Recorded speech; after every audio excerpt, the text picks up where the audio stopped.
Wah wah wah, tepat diumumkan media nasional beberapa jam yang lalu. Emiliano Jonathans akan dinaturalisasi dalam beberapa hari ke depan usai ayahnya resmi jadi mualaf didampingi Hamdan Hamadan. Langsung bisa main lawan Cina gantikan Marcelino yang kena kartu kuning kah? Nah, ini jelas kabar gembira. Kesempatan emas segera tiba. Alex Pastor panggil Cyrus Margono untuk mendampingi Emil Audero ketika lawan Cina buntut Martin Paes akumulasi kartu kah? Simak ulasan lengkapnya berikut ini. Ini dia. Ini baru super top Marco Top. Bek keturunan Jawa level grade A Eropa berinisial RF kode keras mau dinaturalisasi timnas Indonesia. Nilai pasarnya ngalahin Max Hilgers nyaris 300 miliar. Siapa ya kira-kira? Akhirnya semuanya mulai terbongkar. Timnas Jepang bakalan sengaja mengalah di laga terakhir melawan Timnas Indonesia demi bantu Garuda lolos langsung ke Piala Dunia 2026 kah? Indikasinya mulai terlihat begini. Simak video ini sampai selesai. Sebelum video kita mulai, buat kamu yang mau beli jersey Timnas Indonesia, caranya gampang banget. Kamu langsung hubungi nomor WhatsApp yang ada di gambar ini, atau bisa langsung klik link pembelian yang ada di deskripsi video ini ya. Mumpung lagi promo gratis ongkir ke seluruh Indonesia. Buruan sebelum kehabisan. Sebelum dimulai pembahasan, mohon bantuannya untuk subscribe channel ini, agar tidak ketinggalan info Timnas Indonesia. Martin Paes resmi absen lawan Cina karena akumulasi kartu kuning. Alex Pastor langsung panggil Cyrus Margono untuk mendampingi Emil Audero agar pertahanan timnas Indonesia makin kuatkah? Jelas jadi harapanku usai krusialnya laga tersebut. Simak ulasannya berikut ini. Timnas Indonesia dipastikan tidak akan diperkuat oleh Martin Paes dalam laga kontra Cina pada 5 Juni 2025 mendatang yang merupakan bagian dari kualifikasi Piala Dunia 2026. Hal ini dikarenakan Paes harus absen akibat akumulasi kartu kuning. Kiper andalan FC Dallas ini mendapat kartu kuning saat Indonesia melawan Bahrain pada 25 Maret 2025. Wasit Gumurodi Sadulo memberikan kartu kuning pada Paes di menit ke-72 setelah dinilai mengulur waktu ketika hendak melakukan tendangan gawang. Sebelumnya, Paes juga sudah 2 kali diberi peringatan lisan karena dianggap terlalu lambat dalam melanjutkan permainan setelah bola keluar lapangan. Meski kehilangan Paes, absennya kiper tersebut tidak membuat tim Garuda terlalu khawatir. Timnas Indonesia masih memiliki 2 penjaga gawang berkualitas yang siap mengisi kekosongan yang ditinggalkan Paes. Salah satunya adalah Emil Audero Mulyadi, kiper yang baru saja dinaturalisasi, yang memiliki peluang besar untuk tampil sebagai starter melawan Cina. Jika hal itu terjadi, Audero akan menjalani debutnya bersama Timnas Indonesia, sebuah momen yang tentunya ditunggu-tunggu. Selain Audero, ada juga Hernando Ari, kiper utama Persebaya yang sebelumnya menjadi pilihan utama Timnas Indonesia sebelum kedatangan Paes. Dan jangan lupa ada nama lain yang bisa jadi alternatif baru, yakni Cyrus Margono, yang bisa menjadi andalan bersama Emil Audero di bawah mistar gawang. Bagaimana menurut kalian, siapa yang sebaiknya mengisi posisi kiper utama Timnas Indonesia? Apakah Emil Audero, Hernando Ari, atau malah Cyrus Margono yang lebih siap tampil? Jangan ragu untuk berbagi pendapat kalian di kolom komentar. Drama semakin memanas. Usai mertua Pratama Arhan bongkar kebrengsekan Max Hilgers pura-pura cedera dan gak mau bela Timnas Indonesia di GBK. Kini instansi rumah sakit ini beri pernyataan keras dan mengejutkan. Apa ya kira-kira pengumumannya? Temukan jawabannya di sini. Rumah Sakit Mitra Keluarga Cibubur baru-baru ini memberikan klarifikasi terkait tuduhan yang dilontarkan oleh mertua Pratama Arhan, Andre Rosiade, yang mengklaim bahwa salah satu pemain Timnas Indonesia pura-pura cedera. Klarifikasi ini disampaikan karena RS Mitra Keluarga merupakan official media partner Timnas Indonesia. Dalam penjelasannya, RS Mitra Keluarga Cibubur menegaskan bahwa mereka berpedoman pada peraturan compliance Mitra Keluarga dan regulasi kerahasiaan rekam medis yang ditetapkan oleh hukum Indonesia serta Undang-Undang Perlindungan Data Pribadi. Rumah sakit tersebut menyatakan setiap informasi yang dibagikan antara mitra keluarga Cibubur dan PSSI diatur dalam perjanjian non-disclosure agreement yang ketat, tulis RS Mitra Keluarga dalam postingan Instagram @mitrakeluarga. Mereka juga menambahkan, dalam hal ini, kami memastikan bahwa semua pihak yang terlibat akan menghormati dan melindungi kerahasiaan tersebut. Termasuk memastikan bahwa pernyataan atau informasi medis tidak kami berikan di luar pihak yang sudah disepakati dalam NDA. RS Mitra Keluarga Cibubur menutup klarifikasinya dengan mengucapkan terima kasih atas perhatian dan dukungan yang diberikan kepada mereka. Sebelumnya, Andre Rosiade yang merupakan politikus Partai Gerindra menuduh salah satu pemain timnas Indonesia pura-pura cedera setelah pertandingan melawan Australia. Rosiade bahkan meminta warganet untuk mengunjungi rumah sakit untuk membuktikan apakah pemain tersebut benar-benar cedera atau tidak. Bagaimana menurut kalian tentang klarifikasi dari Rumah Sakit Mitra Keluarga ini? Apakah tuduhan yang dilontarkan oleh Andre Rosiade beralasan? Kami sangat ingin mendengar pendapat kalian di kolom komentar. Tom Haye dan Joey Pelupesi kompak datang ke manajemen Persija untuk melepas dan akhiri kontrak Rizky Ridho lebih cepat. Dan keduanya bawa Rizky Ridho ke Belanda. Dan Tom Haye masukkan Ridho ke klub Almere City bareng Tom Haye. Jadi tuntutanku sekarang usai keduanya buat keputusan gini. Tom Haye memberikan pujian tinggi kepada Rizky Ridho, mengagumi karakter sang pemain yang tak pernah menyerah bahkan dalam kondisi sulit sekalipun. Menurut Haye, Ridho adalah contoh yang sangat baik sebagai seorang pemain di lapangan. Ridho yang mengalami kram, dia tetap kembali ke lapangan, ujar Haye. Dia bahkan mengatakan kepada pelatih untuk bisa masuk ke lapangan dan main di depan. Dia berpikir dengan bermain di depan, meski kakinya kram, dia bisa tetap memberikan gangguan. Itulah karakter dia, lanjut Haye. Kerja kerasnya, karakternya, saya sangat terkesan. Dia adalah contoh yang paling bagus. Komentar ini semakin menambah apresiasi terhadap semangat juang Ridho di atas lapangan. Bahkan dalam kesempatan yang berbeda, pembawa acara siniar The Highway, Neil Peterson, bertanya soal kans Rizky Ridho untuk berkarier di Eropa. Baik Haye maupun Joey Pelupesi kompak menyatakan bahwa bek asal Surabaya tersebut sudah pantas bermain di Eropa.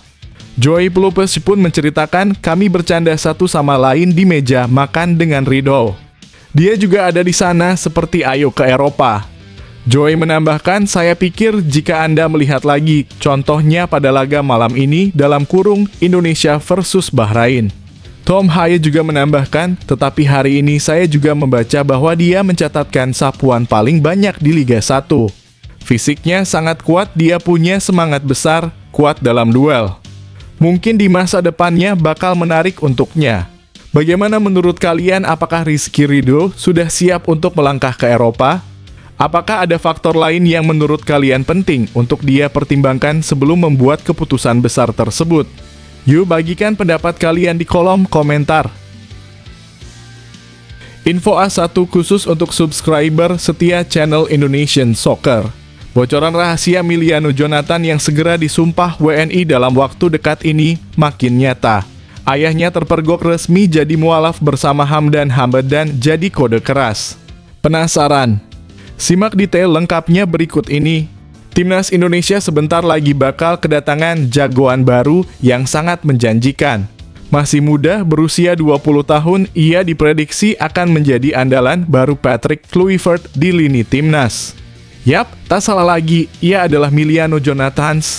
Pemain kelahiran Arnhem, Belanda pada 5 April 2004 ini dalam waktu dekat akan resmi menjadi warga negara Indonesia jika tidak ada aral melintang. Pada 5 dan 10 Juni mendatang, Timnas Indonesia akan menghadapi 2 laga penting, menjamu Cina di Stadion Utama Gelora Bung Karno dan bertandang ke Suita, Osaka untuk melawan Jepang. Dalam 2 laga tersebut, PSSI menargetkan hasil positif demi menjaga asa lolos langsung ke Piala Dunia 2026. Dengan waktu yang cukup panjang sebelum pertandingan, besar kemungkinan Miliano Jonathan sudah bisa diturunkan. Pemain muda berbakat ini merupakan jebolan Akademi Vitesse yang saat ini membela Jong Utrecht. Miliano sebenarnya sudah lama masuk radar PSSI berkat kemampuan serbagunanya yang luar biasa. Ia tak hanya mumpuni sebagai penyerang sayap, tetapi juga bisa berperan sebagai gelandang bertahan. Dengan postur ideal, tinggi 178 cm dan berat 70 kg, Emiliano Jonathans memiliki kemampuan manuver yang sangat baik ketika menyerang maupun saat membantu pertahanan. Visi bermainnya juga sangat matang, terbukti dari performanya yang luar biasa selama membela Vitesse dari 2022 hingga awal 2025 dengan mencetak 11 gol dari 38 laga. Kehadirannya di timnas Indonesia jelas sangat dibutuhkan mengingat talenta dan bakatnya yang menonjol, apalagi dengan kondisi dua gelandang senior Tom Haye dan Joy Pelupes yang mulai menua. Emiliano Jonathans bisa menjadi proyek jangka panjang yang sangat potensial, atau setidaknya menjadi pelapis yang sangat sepadan. Sebagai pemain yang komplit, Emiliano Jonathans jelas menguntungkan bagi pelatih Patrick Kluivert karena kemampuannya beradaptasi dengan berbagai formasi yang diterapkan tim kepelatihan. Rakyat Indonesia sudah pasti tak sabar menantikan aksi calon idola baru timnas Indonesia ini. Bagaimana menurut kalian, apakah Emiliano Jonathans akan menjadi bintang besar di timnas Indonesia? Yuk berbagi pendapat kalian di kolom komentar. Dasar pembohong besar, siap-siap fans timnas Indonesia tertawa terbahak-bahak melihat ini. Timnas Malaysia sesumbar bakalan naturalisasi 7 pemain sekaligus. Wah, beneran gak nih? Jangan-jangan pemain abal-abal. Haha. Simak kronologinya berikut ini. Timnas Malaysia akan segera diperkuat oleh 7 pemain naturalisasi baru menjelang laga melawan Vietnam pada kualifikasi Piala Asia 2027. Klaim ini disampaikan oleh Tunku Mahkota Ismail Sultan Ibrahim, pemilik klub Johor Darul Ta'zim JDT, yang mengatakan bahwa penambahan pemain naturalisasi tersebut akan memberikan kualitas ekstra untuk tim Harimau Malaya.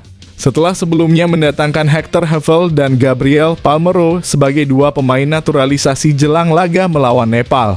Tunku Ismail mengungkapkan bahwa 7 pemain kelahiran Malaysia yang kini bermukim di luar negeri siap bergabung untuk memperkuat timnas Malaysia. 7 pemain Malaysia di luar negeri akan menambah kualitas dan membantu tim. Yang penting adalah tim nasional kita bersaing di turnamen internasional papan atas dan mendapatkan rasa hormat, kebanggaan, dan citra kita, ujar Tunku Ismail seperti yang dikutip dari Berita Harian. Tunku Ismail yang merupakan mantan Presiden Federasi Sepak Bola Malaysia (FAM) kini memimpin revolusi timnas Malaysia. Dia juga dikenal sebagai otak di balik perekrutan Peter Klamovski sebagai pelatih baru timnas Malaysia. Meski belum disebutkan siapa saja 7 pemain naturalisasi yang akan memperkuat Harimau Malaya, penambahan pemain tersebut sangat dibutuhkan untuk memperkuat skuad mereka menjelang pertandingan penting melawan Vietnam. Semuanya harus bersatu dan bersabar untuk mencapai tujuan ini. Yang terpenting bukan kecepatan, tetapi arah yang kita tuju, tambahnya. Dengan tambahan pemain naturalisasi yang sedang dipersiapkan, Malaysia berharap dapat bersaing lebih baik di turnamen internasional dan meningkatkan citra timnas mereka. Apakah langkah ini akan memberi dampak positif pada timnas Malaysia? Mari berbagi pendapat kalian di kolom komentar. Yes, mantap, kode keras tambahan talenta baru jelang timnas Indonesia lawan Cina. Nilai pasarnya ngalahin Mas Hilgers, sosok berinisial RF sampai bawa-bawa oleh Romani. Penasaran apa yang dia kerjakan? Tonton video sampai kelar. Ada kabar mengejutkan yang datang dari pemain keturunan Indonesia yang tengah menjadi incaran timnas Indonesia, yaitu bek PSV Eindhoven, Rian Flamingo. Belakangan ini Rian Flamingo terlihat merayakan kemenangan timnas Indonesia atas Bahrain dalam laga kualifikasi Piala Dunia 2026 pada 25 Maret 2025. Gol kemenangan timnas Indonesia yang dicetak oleh Romani rekan setim Rian Flamingo di FC Utrecht tampaknya membuat bek PSV tersebut semakin dekat dengan timnas Indonesia. Mengetahui rekannya berperan penting dalam kemenangan tim, Rian Flamingo pun menunjukkan apresiasinya untuk Romani dengan memposting foto perayaan sang pemain yang tengah menemui supporter setelah laga. Meski tanpa caption, Rian hanya menandai akun Instagram Romani. Hal ini pun menimbulkan spekulasi apakah ini adalah kode keras dari Rian Flamingo bahwa ia tertarik mengikuti jejak rekannya untuk membela timnas Indonesia. Secara garis keturunan, Rian Flamingo memang memenuhi syarat untuk dinaturalisasi menjadi bagian dari timnas Indonesia. Tak hanya itu, beberapa waktu lalu ia juga sempat membahas kemungkinan membela timnas Indonesia dalam wawancara dengan media Belanda, Voetbal Primeur. Dalam wawancara tersebut, Rian Flamingo mengungkapkan bahwa ia masih bisa memilih karier internasional antara Indonesia dan Suriname. Selain itu, menurut kabar yang beredar, Rian Flamingo juga masuk dalam daftar tunggu untuk digoda timnas Indonesia bersama dengan pemain lainnya, Miljan Manhoef. Bek berusia 20 tahun ini bahkan memiliki market value yang cukup fantastis, yakni sekitar 278 miliar rupiah. Bek PSV Eindhoven Rian Flamingo masih bisa memilih karier internasional antara Indonesia dan Suriname. Dalam hashtag Donedal, @Denzel membahas potensi penguatan timnas Indonesia bersama @jensraven9 dan @larstownison_, tulis akun Instagram @voetbalprimeur. Dengan potensi besar yang dimiliki, Rian Flamingo bisa menjadi tambahan yang luar biasa bagi timnas Indonesia.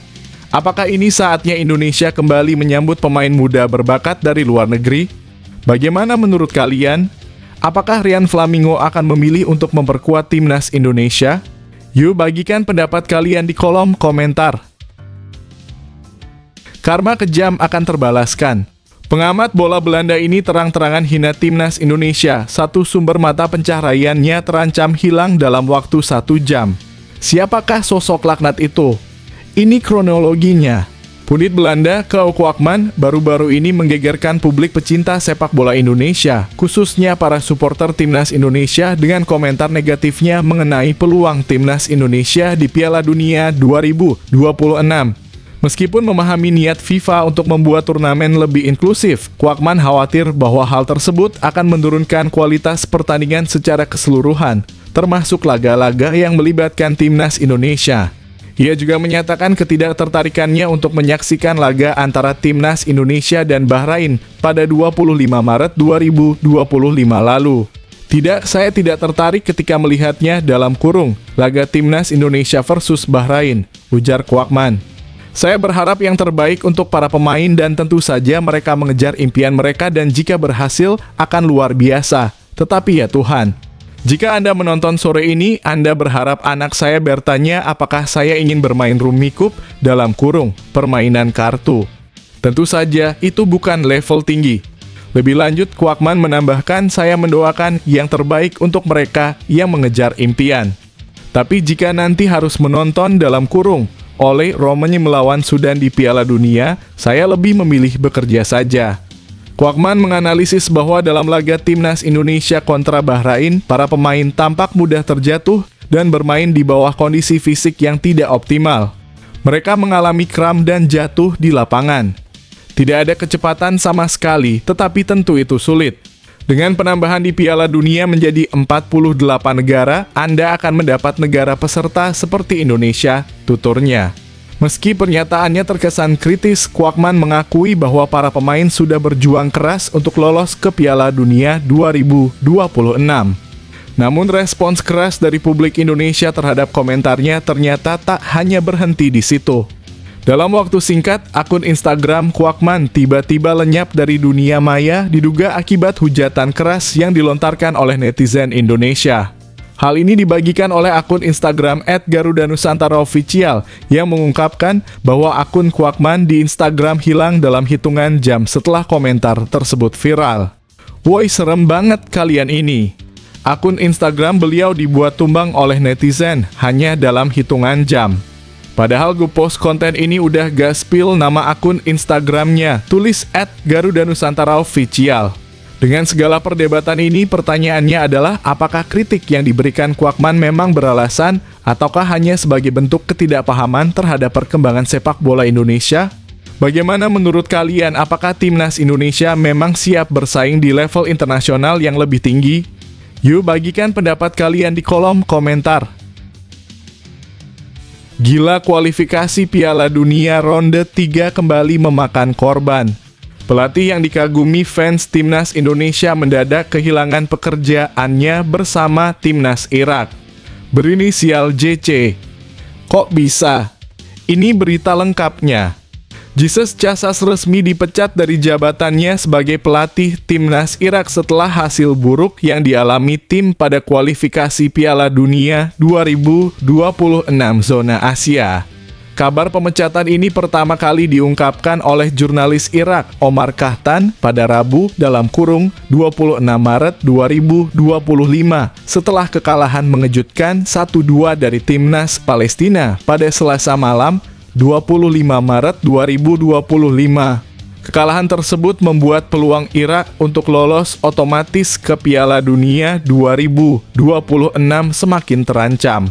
Tim yang dijuluki The Lions of Mesopotamia itu kini berada di posisi ketiga klasemen grup B dengan 12 poin, hanya terpaut 1 angka dari timnas Yordania di urutan kedua. Meski peluang lolos langsung masih terbuka, tantangan berat menanti mereka karena di 2 laga berikutnya, Irak akan menghadapi 2 tim teratas di grup, yakni Korea Selatan dan Yordania. Federasi Sepak Bola Irak segera mengambil keputusan setelah kekalahan itu dengan menggelar pertemuan beberapa jam setelah laga. Dalam pertemuan tersebut, keputusan pemecatan terhadap Casas pun diambil. Keputusan telah diambil. Federasi memecat Casas, tulis Kahtan dalam cuitannya di X @OmarKahtan_. Di bawah kepelatihan Casas, timnas Irak sempat menunjukkan potensi besar, namun tren buruk dalam 4 laga terakhir membuat posisi mereka semakin terancam. Jika hasil buruk terus berlanjut, peluang mereka untuk lolos ke Piala Dunia 2026 bisa terancam kandas. Mengingat situasi ini, Federasi Sepak Bola Irak kini berada di persimpangan untuk menentukan siapa yang akan menggantikan Casas sebagai pelatih. Meskipun terpecat, Casas meninggalkan fondasi yang cukup baik untuk tim. Kini keputusan penting menanti Irak FA dalam memilih pengganti yang dapat membawa tim ke jalur kemenangan dan menghidupkan kembali ambisi mereka untuk lolos ke Piala Dunia 2026. Siapakah pelatih yang akan menggantikan Casas? Apakah keputusan ini akan memberikan dampak positif bagi timnas Irak? Mari kita tunggu perkembangan selanjutnya. Mantap, doa publik terkabulkan. Coach Justin ungkap fakta mengejutkan soal kasus Max Hilgers sampai bawa-bawa Rizky Ridho jelang timnas Indonesia versus Cina. Semuanya auto kagum melihatnya. Coach Justin akhirnya buka suara mengenai perbandingan antara Max Hilgers dan Rizky Ridho, 2 bek yang memperkuat timnas Indonesia. Menanggapi pandangan yang sering menyalahkan Max Hilgers, Coach Justin memberikan klarifikasi seperti yang dilansir dari channel YouTube pribadinya.